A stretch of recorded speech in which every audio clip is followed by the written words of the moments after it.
নমস্কার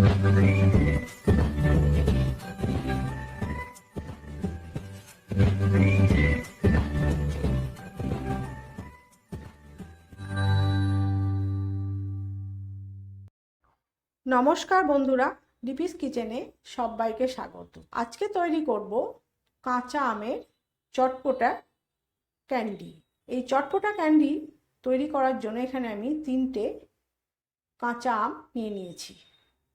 এটা আবার ওই একটু শক্ত ধরনের কাঁচা পাকা আম দিয়েও কিন্তু তৈরি করা যায়। এবার এইটা আমি খুব ভালো করে ছাড়িয়ে নিয়ে পাতলা পাতলা করে পিস পিস করে কেটে নিয়ে ফিরে আসছি। আমটা আমি পাতলা পাতলা করে পিস পিস করে কেটে নিয়েছি। এরকম পাতলা পাতলা করে কাটতে হবে, এইভাবে কেটে নিতে হবে। এবারে আমি আমটা একটুখানি সেদ্ধ করে নেব। জলটা আমি বসিয়ে দিয়েছি। এবারে এখানে এই চামচটার হাফ চামচ মতন নুন দিয়ে দিচ্ছি জলে। এবারে আমি আমগুলো জলের মধ্যে ফেলে দিচ্ছি।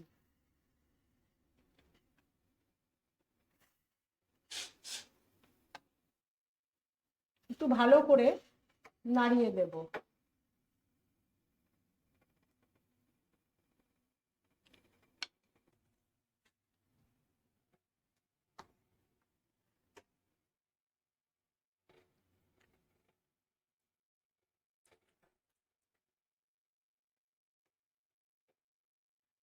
একটুখানি সেদ্ধ করে নেব যাতে গলে না যায়।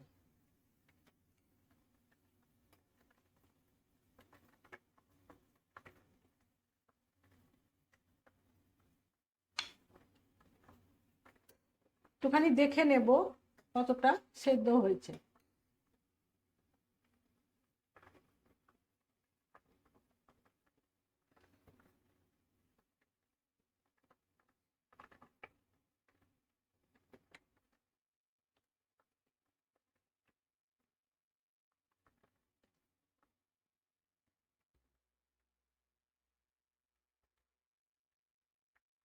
এইভাবে একটু করে তুলে তুলে দেখে নিতে হবে।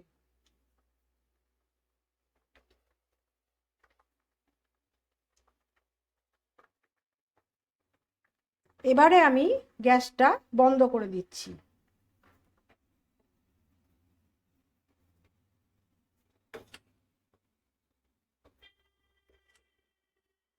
আমগুলো ঠিক এই রকম ধরনের যখন হয়ে যাবে তখন গ্যাসটা বন্ধ করে দিতে হবে। এবার এটা আমি ছেঁকে নেব।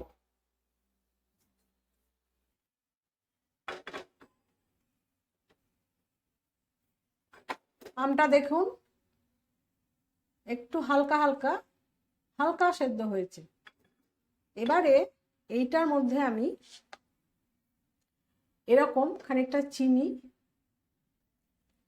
এরকম কাঁচের ছোট বাটি মাপ করে আমি চিনিটা দিয়ে দিচ্ছি। প্রথমে 1 বাটি দিয়ে দিচ্ছি।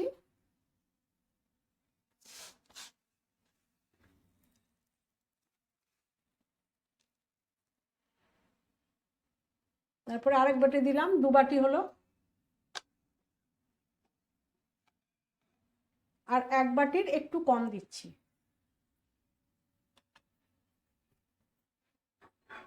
এবার একটুখানি চিনিটা আমের সাথে মাখিয়ে দিচ্ছি।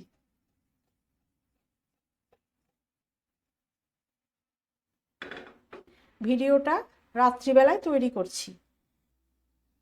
এইভাবেই সারা রাত্রি ঢাকা দিয়ে আমি রেখে দেবো। সকালবেলা এসে পরের স্টেপ দেখিয়ে দেব।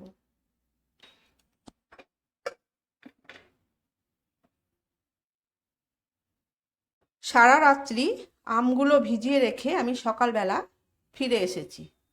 এবারে ঢাকনাটা খুলে দেখব।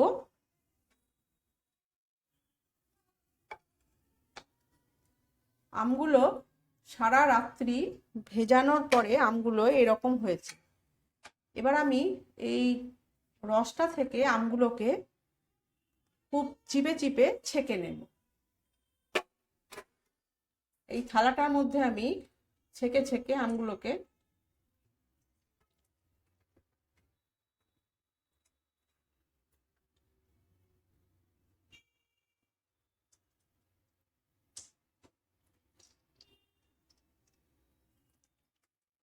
এইভাবে একটুখানি ফ্যানের বাতাসে শুকিয়ে নেব।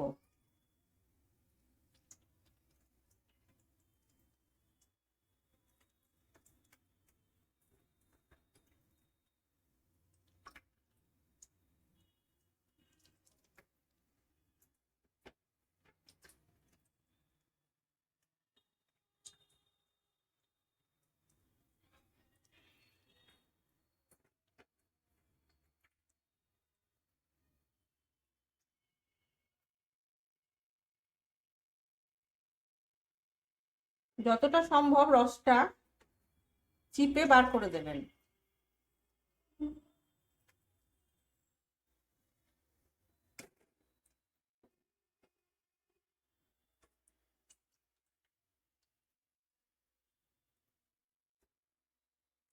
এই রসটা আমরা ফেলে দেব না। এই রসটা যখন আমরা বাড়িতে নর্মাল চাটনি করব তখন এটা আমরা ব্যবহার করে নেব।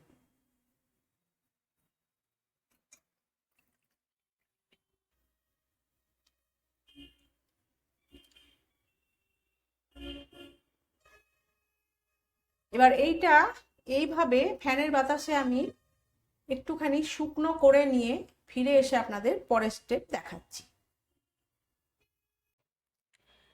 চিনির রসে ভেজানো আমগুলো আমি 2 দিন ধরে রোদ্দুরে না দিয়ে ফ্যানের বাতাসে শুকিয়ে নিয়েছি। আমগুলো কিন্তু এই রকম হতে হবে, এইরকম ভাবে শুকনো হতে হবে। সব আমগুলো আমি খুব ভালো করে শুকিয়ে নিয়েছি, একদম ঝরঝরে হয়ে গেছে। এইভাবে আপনারা যদি মনে করেন যে চিনির রস থেকে তুলে আপনারা রোদ্দুরে শুকিয়ে নেবেন, যেখানে কোনো নোংরা নেই সেখানে মশারির নেট বা জাল চাপা দিয়ে আপনারা যদি এটা একটুখানি শুকিয়ে নিতে পারেন তাহলে মনে হয় 2 দিন সময় লাগবে না, এই কড়া রোদ্দুরে একদিনেই শুকিয়ে যাবে। এবারে আমি এই আমগুলোর মধ্যে কিছু জিনিস মেশাবো। প্রথমেই দিয়ে দেবো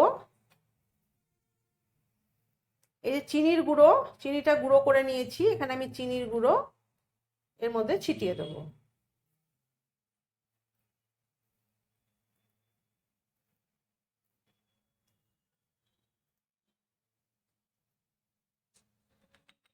তার সাথে দিয়ে দেবো একটুখানি বিট নুন।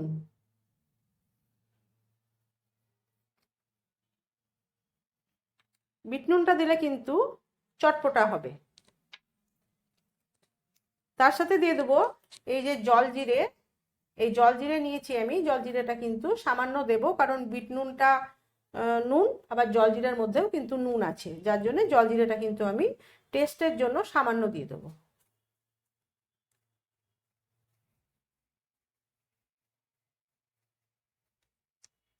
এবারে এটা আমি ভালো করে হাত দিয়ে মিশিয়ে নেব। এবার এই ম্যাঙ্গো ক্যান্ডিগুলো আমি এরকম একটা কন্টেনারে ভরে রেখে দেবো। এভাবে বাইরে রেখে দিলে দিন 15 ভালো থাকবে। আর আপনারা যদি মনে করেন যে মাসের পর মাস খেতে চান এই ক্যান্ডি তৈরি করে রেখে, তাহলে আপনারা এয়ারটাইট কন্টেনারের মধ্যে একটা টিস্যু পেরে দেবেন, টিস্যুর ওপরে এই ক্যান্ডিগুলো রেখে দেবেন। ক্যান্ডিগুলো টিস্যুর ওপর রেখে দিয়ে ভালো করে টিস্যুতে মুড়ে তার উপরে একটা টিস্যু দিয়ে আপনারা কন্টেনারটাকে খুব ভালো করে ঢাকা বন্ধ করে রেখে নর্মাল ফ্রিজে রেখে দেবেন। তাহলে এটা আপনারা অনেক দিন ধরেই খেতে পারবেন। তো ক্যান্ডিটা তৈরি হয়ে গেল। যদি রেসিপিটা ভালো লেগে থাকে তাহলে অতি অবশ্যই আমাকে কমেন্ট করে জানাবেন কেমন লাগলো। চ্যানেলটিকে লাইক করুন, শেয়ার করুন, সাবস্ক্রাইব করে পাশে থাকা বেল আইকনটি প্রেস করে রাখুন। তাহলে আমি যখনই নতুন কোনো ভিডিও আপলোড করব তার নোটিফিকেশান আপনার কাছে খুব সহজেই পৌঁছে যাবে। আজ তাহলে আসি, দেখা হচ্ছে পরবর্তী ভিডিওতে। সবাই ভালো থাকবেন, সুস্থ থাকবেন, নমস্কার।